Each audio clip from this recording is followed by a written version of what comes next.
হাত জোর করে অনুরোধ, যে প্রবাসী বাইরা এ জানোয়ারের পিছনে দাঁড়া রয়েছেন, আগে ওরে মারেন।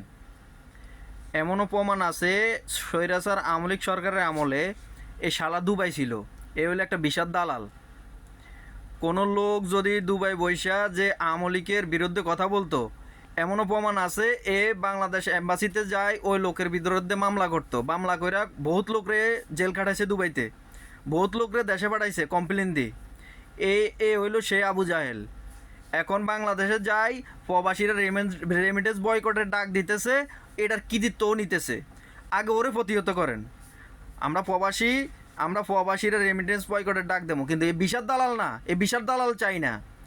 আগে বিশাল দালাল বাইনচোদরে মারেন, এই বাইনচোদরে মারলে পুরস্কৃত করা হবে। এই বাইনচোদের কারণে, এদের কারণে আজকে বাংলাদেশের মানুষের বিদেশ আসতে এত টাকা লাগে, এত বেশি টাকা লাগে। বিদেশ বিশাল দালাল এই বাইনচোদে, এই বাইনচোদের আগে